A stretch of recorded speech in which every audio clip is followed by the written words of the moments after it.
Good afternoon বন্ধুরা। তো চট্টগ্রামে এখন আমি চলে এসেছি জামাল খান রোডে। আর এখানে আসার আমার মূল উদ্দেশ্য হচ্ছে এই যে একটা বইয়ের দোকান, বাতিঘর। আহ, হ্যাঁ, এখানেই আপনারা দেখতে পাচ্ছেন এই যে এটাকে আমরা বলি কাগজ ফুল। এর এই হচ্ছে গেট। তো এখানে আমি 7-8 বছর আগে একবার এসেছিলাম, আবার আজকে আসলাম। তো এই জায়গাটা আমার অনেক পছন্দ হয়েছিল, সেই উদ্দেশ্যেই মূলত আবার আসছি। আর মূলত আসার কারণ হচ্ছে হয়তো দু একটা বই নিব। তো এই বইগুলো আমি অন্য জায়গা থেকেও কিনতে পারতাম, কিন্তু এখানে আসার মূল উদ্দেশ্য হচ্ছে আপনাদেরকে দোকানটা একটু ঘুরে ঘুরে দেখানোর চেষ্টা করব। তো চলুন আমরা ভিতরে যাই। বন্ধুরা, আমরা বইয়ের দোকান থেকে চলে এসেছি। সে অনেক দিন পরে আবার সেই বইয়ের দোকানে, বাতিঘর। এখানে কিন্তু অনেকগুলো মূলত খুব বৃহত্তর পরিবেশে আপনার বইগুলো বিক্রি করা হয়। এবং এখানের আরেকটা যে সুন্দর একটা ব্যাপার, সেটা হচ্ছে এখানে যে আলো, অর্থাৎ লাইটগুলো খুব সুন্দরভাবে ম্যানেজ করা বা বিন্যস্ত করা হয়েছে, যে কখনোই আলো আপনার চোখে এসে লাগবে না। তো আমি দেখুন আপনারা, এখানে কিন্তু আজকে হচ্ছে শনিবার, স্কুল কলেজ বন্ধ, তাও কিন্তু মোটামুটি বেশ লোকজন আছে। তো আমি মূলত বই দেখবো এখন। তো ব্যক্তিগত কারণে কি বই কিনবো সেগুলো আপনাদের দেখাবো না, তবে দেখি দু একটা দেখাতেও পারি। আর এই যে দেখুন, এখানে কিন্তু যে বিভিন্ন বইয়ের স্টলগুলো, যেমন এখানে আপনার ফিলোসফির বই, আবার এটা হচ্ছে আপনার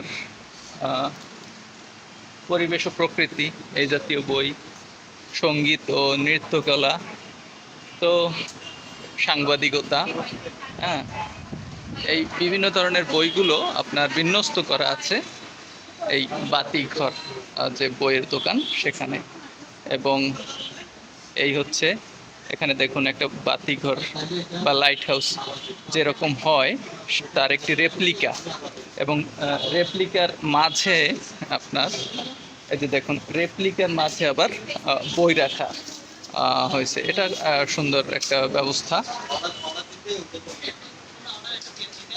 আর মানে বইয়ের দোকানটায় বেশ কিছু করিডোরের মতন আছে দেখুন। এই এই জায়গাটা থেকে এদিকে একটা করিডোর, এদিকে একটা, এদিকে একটা, আবার এদিকে একটা চলে গিয়েছে। তো আবার এইখানে যদি আসি, তখন যেমনটি আপনাদের দেখাইছিলাম যে এখানে কি আগে মাছ ছিল, সম্ভবত অ্যাকোরিয়াম ছিল, তো ওটা আর এখন নাই।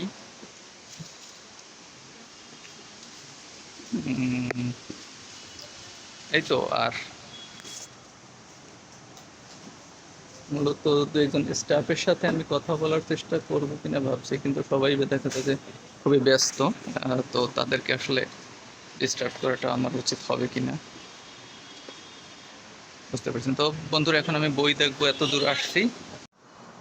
বন্ধুরা, তো এই বইটা কেনার উদ্দেশ্য ছিল না, তো চিন্তা করলাম যে এই বইটা নেই, যেহেতু চট্টগ্রামের প্রাচীন ইতিহাস সম্পর্কে আসলে কি বলা হয়েছে, এই বইটা চিন্তা করছি নেবো। যে আরও কয়েকটা বই নেবো, সেটা না দেখাবো, তবে এটা আপনারা দেখলেন আর কি, আপনাদের কাছে শেয়ার করলাম। বন্ধুরা, আরেকটা বই এখানে এসে আমার এই বইটা তো জানতাম, রবার্ট গ্রিনির। এটা হচ্ছে লস অফ হিউম্যান নেচার। তো আসলে বইয়ের দোকানে আসলে হয় কি, আপনার মনে হয় যেন সব বই কিনে নিয়ে যাই, পড়ি আর না পড়ি। তো বেশ কিছু বই আমার পছন্দ হয়েছে। যদিও আমি সিলেক্টিভ মাত্র 2টা বই কেনার জন্য এই দোকানটায় আসছিলাম। তো এসে যেহেতু আমার এই বইটা পছন্দ হয়েছে, তো আমি চিন্তা করছি যে এই বইটাও নেব। এই যে, তো আপাতত এই 2টা বই আর আর হচ্ছে যে 2টা বই কিনতে আসছি, এই 4টা বই নেওয়ার প্ল্যান করছি আমি। চট্টগ্রাম এই জামাল খান রোডের এটার পাশেই আবার চট্টগ্রাম প্রেস ক্লাব, যেটা ওটা। তো এখান থেকে আমি বিদায় নিচ্ছি আপনাদের কাছ থেকে। তো ধন্যবাদ। এখন আমি বই কিনবো। তো ধন্যবাদ, থ্যাংক ইউ।